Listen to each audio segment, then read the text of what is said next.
तुलसीदास और ओशो, एक पूरब और एक पश्चिम, एक ध्यान मार्गी महान गुरु तो दूसरा भक्ति मार्गी महान कवि।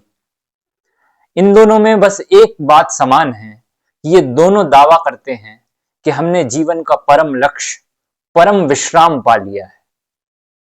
और इन दोनों विरोधाभासी व्यक्तित्वों को मिलाने का एक प्रयास किया मुरारी बापू ने। हाल ही में जबलपुर में रामकथा वाचक मुरारी बापू ने ओशो के जन्मोत्सव के उपलक्ष्य में रामकथा प्रारंभ की है।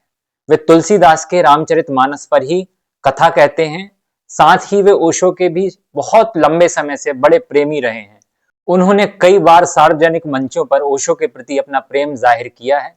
हालांकि मुरारी बापू को इस सबसे कोई विशेष फायदा होने नहीं वाला, क्योंकि वैसे भी उनकी रामकथा बहुत चलती है। वे सबसे प्रसिद्ध हैं कथा वाचन में आज की डेट में भारत में। तो उन्हें ओशो पर अलग से कथा करके कुछ मिलने वाला तो नहीं है, उल्टा उनकी आलोचना दोनों पक्षों से होनी है, जो हो रही है। मैंने देखा परंपरागत सन्यासियों ने भी मुरारी बापू को निशाना बनाया और कुछ ओशो प्रेमियों ने भी मुरारी बापू की आलोचना की। लेकिन इसमें मेरा क्या व्यू है, ये मैं आज आपसे इस वीडियो में व्यक्त करने जा रहा हूं। देखिए, सबसे पहली बात तो ये है कि संगीत में जैसे दो प्रकार के स्वर होते हैं, एक कोमल और एक तीव्र। जैसे सारे, रे यहाँ तीव्र है और दूसरा सारे, ये रे कोमल है। तो कुछ कोमल रागों से अलग राग होते हैं और तीव्र रागों वाले कुछ अलग राग होते हैं, कुछ इनके मिक्सचर भी होते हैं। तो जैसे राग यमन और भैरवी का मिश्रण नहीं करना चाहिए शास्त्रीय संगीतज्ञों की नजर में, लेकिन कुछ संगीतकार इनका मिश्रण बहुत सुंदरता से करते हैं। और मुझे मुरारी बापू का पहला प्रवचन जो उन्होंने किया ओशो की याद में रामकथा पर, वो मुझे सुंदर मिश्रण लगा। बहुत अच्छे उन्होंने वचन कहे, बहुत अच्छा उनका संगीत भी बहुत मधुर है। तो कुल मिला के वो एक उनका जो प्रेम है ओशो के प्रति भी, तुलसीदास के प्रति और राम के प्रति, वो उन्होंने व्यक्त किया। अब वो उनकी उदारता है कि वो इन दोनों विरोधाभासों को लेकर चल पा रहे हैं। सवाल ये है कि इस बड़े विरोधाभास को कोई डाइजेस्ट, कोई पचा कैसे सकता है? क्योंकि एक तरफ ओशो हैं, वे संदेहवादी व्यक्ति रहे हैं। मैं ऐसा इसलिए कह रहा हूं क्योंकि अपनी संबोधि, जिसे वे संबोधि कहते हैं, उसके पूर्व वे कहते हैं उन्होंने हर चीज पर संदेह किया। सवाल ये नहीं है कि परम विश्राम पाने के बाद ओशो ने किस किस चीज पर प्रवचन किया, क्या क्या व्याख्याएं की, क्या ध्यान विधियां दी। उससे इंपॉर्टेंट ये देखना है कि ओशो स्वयं अपनी संबोधि पाने के पहले किन साधनाओं को करते थे, कैसा जीवन जीते थे। तो आप देखेंगे ओशो ने स्वयं उसकी व्याख्या की है। वे कहते थे कि उन्होंने हर चीज पर डाउट किया, अपने अस्तित्व पर भी डाउट किया। दूसरी तरफ तुलसीदास हैं। तुलसीदास ने शुरू से अंत तक राम के प्रति प्रेम और परंपरा से जो उन्हें ज्ञान प्राप्त हुआ, अपने गुरु से जो ज्ञान प्राप्त हुआ, उसके आधार पर अपनी भक्ति को पुष्ट किया। और वे कहते हैं कि उसी के बल पर उनको परम विश्राम प्राप्त हुआ। उत्तरकांड में उन्होंने यह कहा है कि पायहु परम विश्राम। अब हम देखते हैं ओशो की नजर में तुलसीदास क्या है। ओशो ने तुलसीदास को लकीर का फकीर कहा, उनकी आलोचना की, उनको एक परंपरावादी कहा, उनके गाहे बगाहे उनके विचारों का खंडन करते रहे। जैसे कि ओशो कहते हैं कि तुलसीदास ने कहा है कि बिन भय होए न प्रीति गोसाई। और एक और जगह वे कहते हैं कि तुलसीदास ने कहा ढोल गंवार शूद्र पशु नारी। हालांकि मैं ओशो से यहाँ इन दोनों पॉइंट पर इसलिए सहमत नहीं हूं क्योंकि ये दोनों जगह यह बात एक बड़ी एक अलग कॉन्टेक्स्ट में कही जा रही है और ये कोर फिलॉसफी न तुलसीदास की है न राम की है। पर ओशो उसकी आलोचना ऐसे करते हैं ये फिलॉसफी कोर तुलसीदास की है और राम की भी है। जैसे कि जब ये वाक्य आता है ढोल गंवार शूद्र पशु नारी, तो यह कंटेक्स्ट ऐसा है कि इस प्रसंग में जो नेगेटिव पात्र है कहानी का, वह यह बात कह रहा है। तो अगर किसी कथा में, कहानी में, मूवी में अगर कोई विलन कोई वाक्य कहे तो हम ये नहीं कह सकते कि ये राइटर की फिलॉसफी, क्योंकि यही तुलसीदास अपनी फिलॉसफी के तौर पे तो यह कह रहे हैं कि परहित सरस धर्म नहीं भाई, पर पीड़ा सम नहीं अधमाई। परहित के समान कोई धर्म नहीं है, दूसरे को दुख देने के समान कोई बुराई नहीं है। ऐसी उन्होंने कई जगह अलग तरह से विचार व्यक्त किए, वो ओशो ने उनको बिल्कुल डिस्कस नहीं किया। लेकिन ओशो ने इन चीजों को मुद्दा बनाया। एक और चीज जो बिन भय होए न प्रीत गुसाई, वही पात्र जो यह बात कह रहा है ढोल गवार शूद्र पशु नारी, उसी पर जब भगवान राम सकोप बोले, राम सकोप तब भय बिन होए न प्रीत, यह पूरी पूरी बात है। तो यह उसी पात्र के खिलाफ बोले राम जो यह कह रहा था कि ढोल गंवार शूद्र पशु नारी। तो यह काफी इंटरेस्टिंग है कि हम कई बार अपनी धारणा से ही बुद्ध पुरुष को, मैं देखिए पहली बात तो मैं ये अपना पर्सनल एक चिंतन है वह यह मानता हूं कि हम आखिर बुद्ध पुरुष किसी को कहते हैं, अगर हम तुलसीदास को कहें या ओशो को कहें तो किस आधार पर कहते हैं? उसने डिक्लेयर किया इसलिए कहते हैं ना, या किस कारण से कहते हैं? मैं पूछता हूं तो हम कुछ और कारण हो सकते हैं जिन पर हम डिस्कस करते हैं। एक कारण और होता है कि हम उसकी प्रतिभा, जैसे ओशो को पर्सनली जो मैं बहुत मेरे प्रिय हैं, गुरु ही मानता हूं मैं। तो किस आधार पर मानता हूं? क्या इसलिए कि उन्होंने कह दिया कि वो एनलाइटेंड है इसलिए मानूंगा? ऐसे तो कोई भी कह देगा कि वह एनलाइटेंड है, नहीं, इसलिए मैं नहीं मानता।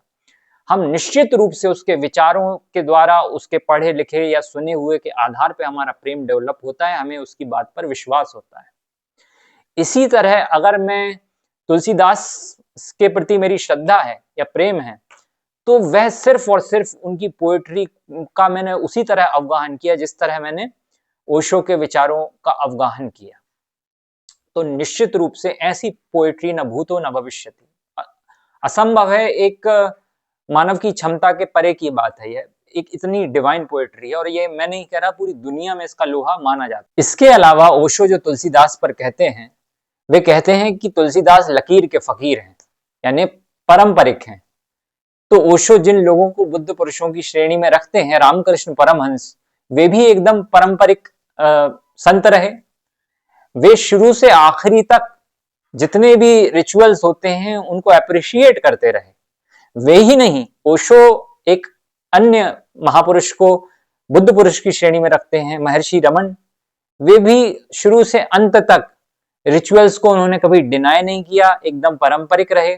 इसके अलावा ओशो के कंटेम्परेरी स्वामी राम, वे भी एक पारंपरिक योगी थे।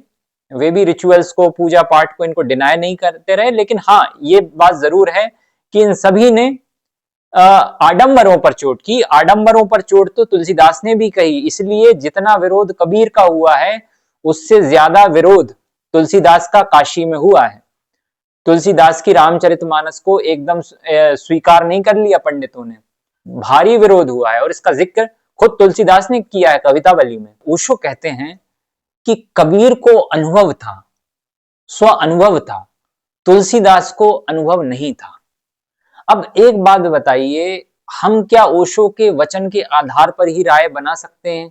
जब तक हमें स्वयं अनुभव ना हो, हम कैसे जान सकते हैं कि ओशो भी एनलाइटेंड हैं या नहीं, या तुलसीदास अनएनलाइटेंड हैं, या रमन या महर्षि, जो भी, एनीबॉडी, हम तो बाहर से विचारों से ही पहचानते हैं ना। एक बात तो क्लियर हो गई कि रामकृष्ण परमहंस ने भी कोई भारी इंटेलेक्चुअल बात नहीं कही, ठीक है। अगर उन्होंने दृष्टांत दिए तो तुलसीदास ने भी दिए। तो ऐसा क्या कारण है कि ओशो रामकृष्ण परमहंस को बुद्ध पुरुष कहते हैं, तुलसीदास को नहीं कहते? तो उसका एक कारण जो मुझे सबसे बड़ा कारण लगता है कि तुलसीदास का दुरुपयोग जरूर हुआ है। हमारा एक बड़ा वर्ग ऐसा रहा है जिन्होंने तुलसीदास के कंधों पर बंदूक रखकर कई तरह से, मतलब धर्म के नाम पर आडंबर किया, आज भी हो रहा है। और तुलसीदास को उस भाव से ग्रहण नहीं किया गया जो मैं समझता हूं जिस भाव के वे व्यक्ति थे। तो मेरी नजर में ओशो ने तुलसीदास पर प्रहार सिर्फ और सिर्फ तुलसीदास पर प्रहार करने के लिए नहीं किया, सिर्फ इसलिए किया क्योंकि जिन लोगों पर ओशो को प्रहार करना था उनका सबसे बड़े आधार ही तुलसीदास थे, रामकृष्ण परमहंस नहीं थे या महर्षि रमन नहीं थे। तो इसलिए मेरी नजर में तुलसीदास ओशो के निशाने पर आए। इसलिए मैं किसी को भी इस आधार पर प्रेम नहीं करता कि उसने घोषणा की है कि वह बुद्ध पुरुष है। मुझे इससे कोई फर्क नहीं पड़ता कि ओशो एनलाइटेंड हैं या नहीं, मेरे लिए तब भी वे प्रेम योग्य हैं वे तब भी अद्भुत हैं, अगर वे एनलाइटेंड नहीं हैं भी तो भी, और क्योंकि उनका अवदान बहुत बड़ा है, क्योंकि उन्होंने ह्यूमन साइकोलॉजी को उठाने के लिए, स्पिरिचुअलिटी के लेवल पर ले जाने के लिए, ध्यान में ले जाने के लिए अथक काम किया है। और मेरे लिए इससे भी कोई फर्क नहीं पड़ता कि तुलसीदास एनलाइटेंड हैं या नहीं, क्योंकि उनकी पोएट्री, एज अ पोएट, मैं पोएट्री का स्टूडेंट हूं, मैंने उससे पढ़ाई भी की है और निरंतर अध्ययन करता रहता हूं पूरे वर्ल्ड लिटरेचर का। मेरे लिए वैसी कविता असंभव है। निश्चित रूप से आम लोगों को, जो युवा पीढ़ी है, उनको उसे पढ़ने समझने में दिक्कत जाएगी, क्योंकि वह अवधि में है, बहुत समय हो गया, 500 साल हो गए। लेकिन मुझे खुशकिस्मती से मैं पढ़ पाया, समझ पाया, तो मेरे लिए उससे ज्यादा रसपूर्ण, उससे ज्यादा भाव की शिखर है वह। अगर ओशो ने तुलसीदास पर प्रहार किया और उनके विचारों को परंपरागत बताया, गैर आधुनिक बताया, तो मैं ये पूछना चाहूंगा, कोई कमेंट करके बताए अगर ओशो को फॉलो करने वाला, मुझे तो इस सवाल का जवाब नहीं मिला। वह यह है कि ओशो ने किस आधार पर कुरान को अपनी फेवरेट किताबों की लिस्ट में रखा है। अगर उन्हें तुलसीदास नारी विरोधी लगे, तो उन्हें वह कुरान कैसे दुनिया की सबसे अच्छी किताबों में से एक लगी, जिसमें औरतों को यौन दासी बनाने का आदेश कुरान का अल्लाह दे रहा है। उसमें उनको क्या बात अच्छी लगी जिसमें सिवाय मार काट के, दकियानूसी के कुछ नहीं है।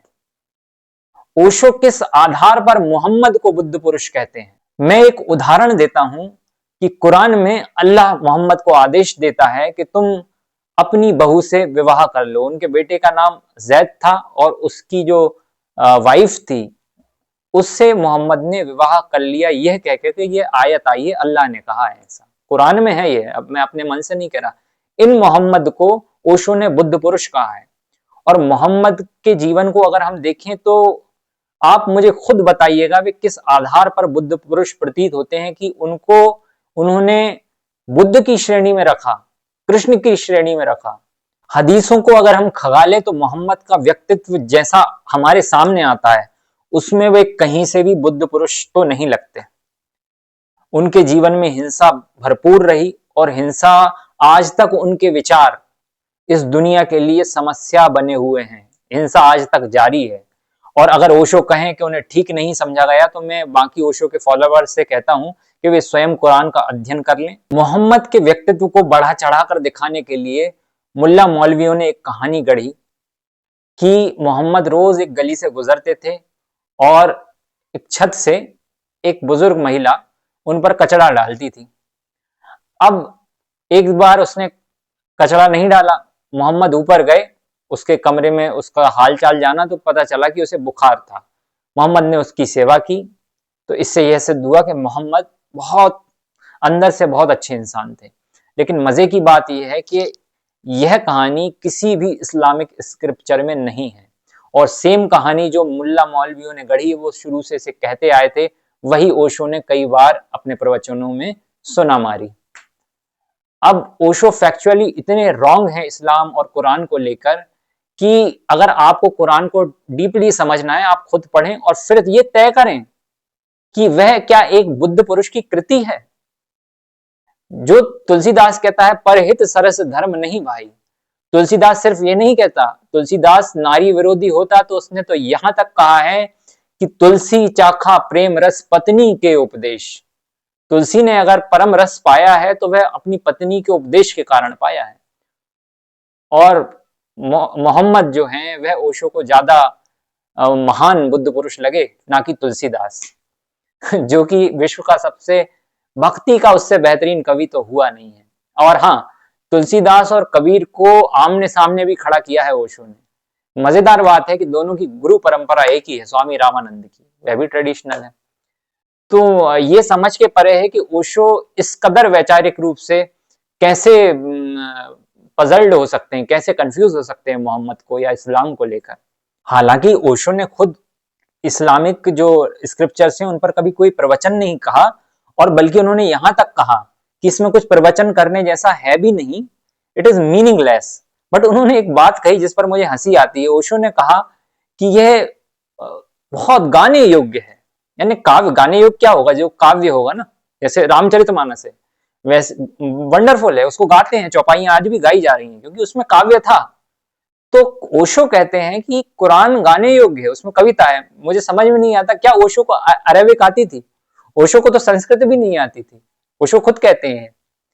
तो यह भी बड़ा मतलब हंसने योग्य है। क्या ओशो का कोई प्रोपोगेंडा था कि मुसलमानों को उनको अपना शिष्य बनाना था? कुछ ऐसा रहा होगा, क्योंकि इसके मेरी समझ में, क्योंकि कुरान में ऐसी पचासों बातें हैं जो मानवीय भी नहीं है।